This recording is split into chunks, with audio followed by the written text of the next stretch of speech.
একটা কথা সবাই মনে রেখো, কেউ যদি এই পৃথিবীতে তোমার ভালো চায়, সে হলো তোমার বাবা।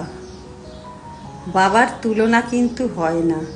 বাবা তার মেয়েকে সব সময় সব বিপদ থেকে আগলে রাখে।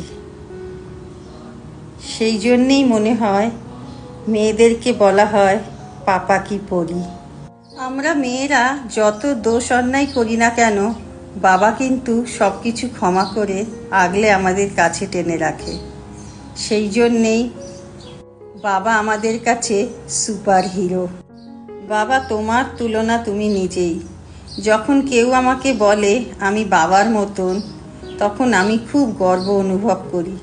যদিও জানি তোমার মতন হতে পারবো না, তবু যেন শুনতে ভালো লাগে। আজও সেই ছোটোবেলার দিনগুলোর কথা মনে পড়ে। তোমার অফিসে যখন কোনো পার্টি থাকতো আর তুমি না খেয়ে সেই খাবারগুলো প্যাক করিয়ে নিয়ে আসতে আমাদের জন্য, আর আমরা তোমার অপেক্ষায় বসে থাকতাম কখন তুমি নিয়ে আসবে সেই আনন্দে।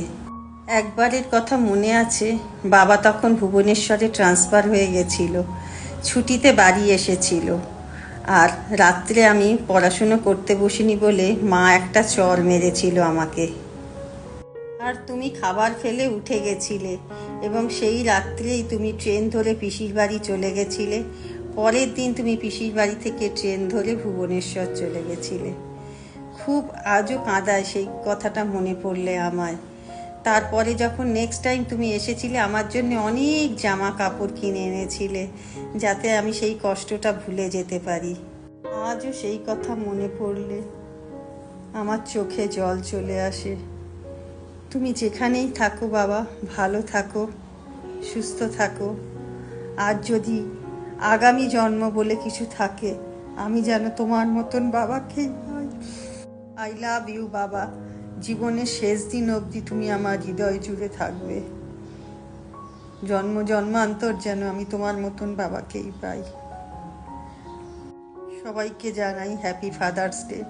সবাই বাবার এই ভালোবাসায় আগলে থাকুন, এটুকুই আমার বলার ছিল।